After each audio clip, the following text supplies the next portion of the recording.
saya ingin menambahkan sedikit. Maka sebenarnya kita perempuannya loh yang harus cerdas dalam hal ini. Perempuan ketika kalian berkarir di luar, kalian boleh menonjol di luar. Tapi ketika kalian bersama dengan suami kalian, kalian tetap harus berada di bawahnya. Jangan sampai terlihat ingin lebih menonjol dari suami. Karena kenapa?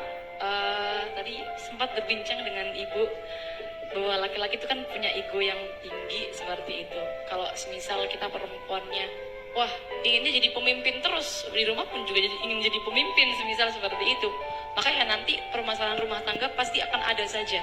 Sehingga perempuan bagaimana dia cerdas menghadapi yang harus dia hadapi. Kalau di luar silahkan tonjolkan kemampuan kalian, tapi kalau di rumah kalian tetap sebagai seorang istri, sebagai seorang istri yang mendampingi suami, seperti itu.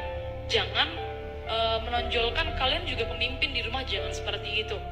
Itu yang menjadi akhirnya banyak kasus-kasus di mana perempuan tidak bisa menempatkan dirinya, akhirnya berujung perceraian. Dan juga untuk beban ganda ini, perempuan itu jangan sampai yang paling baik untuk kita ambil faedahnya adalah jangan sampai perempuan itu dia menjadi satu hal yang menghalangi laki-laki untuk birrul walidain kepada orang tuanya. Ini banyak contohnya. Perempuan itu ingin dinomorsatukan di rumahnya sendiri, padahal laki-laki punya kewajiban untuk birrul walidain, punya kewajiban untuk menghormati orang tuanya lebih dari istrinya. Seperti itu. Bahkan ada satu cerita, saya menyampaikan satu cerita. Ini penting untuk kita perempuan tahu, agar kita itu bisa tahu posisi diri kita bagaimana. Sebenarnya untuk berkarir itu, kalau tadi saya juga bilang sama ibu, pintar-pintarnya perempuan komunikasi dengan laki-laki. Kan ridho itu kan harus pintar komunikasi sebenarnya. Kalau kita perempuan pintar komunikasi, kita perempuan pintar untuk membagi waktu, merayu, dan sebagainya seperti itu, maka nanti akan muncul ridho.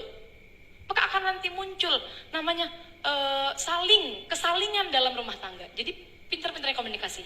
Jangan sampai kita tuh pingin menonjol terus, jangan. Contoh demikian, ada satu kasus zaman Kanjeng Nabi.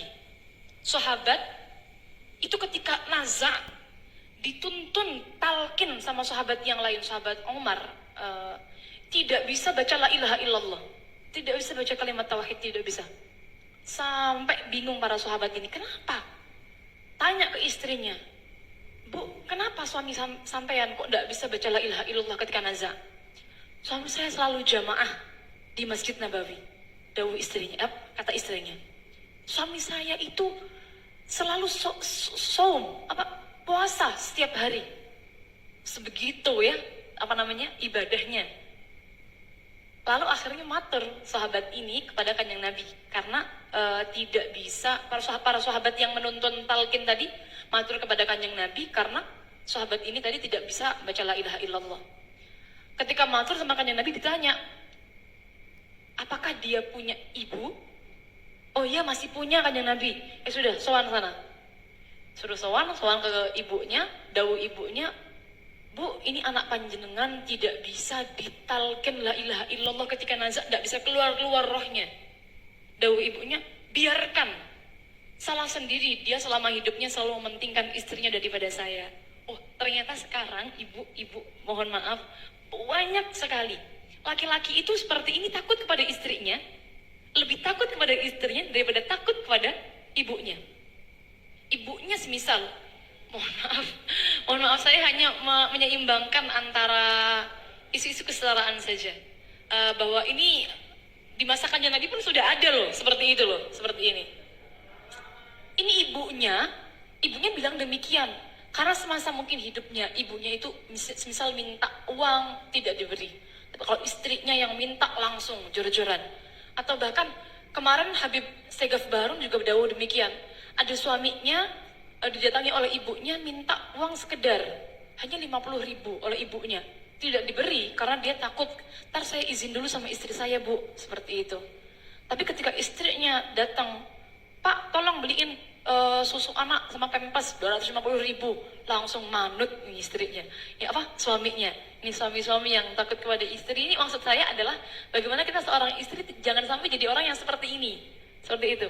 Nah, ibu ini bilang demikian, biarkan dia tidak bisa nazak, salah sendiri sama saya semasa hidupnya, dia selalu mementingkan istrinya daripada saya.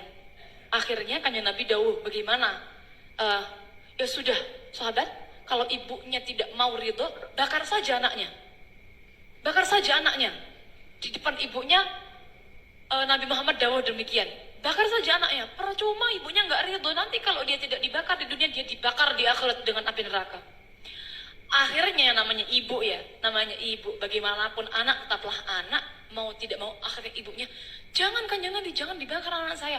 Ya sudah, saya ridho. Setelah ibunya dawuh ridho, saat itulah para sahabat nalkin lagi la ilaha illallah, bisa mau kalimat tauhid, kemudian nazak, dan kemudian selesai keluar rahnya.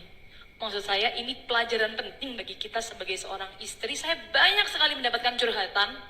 Istri-istri ini curhat, suaminya lebih mementingkan ibunya.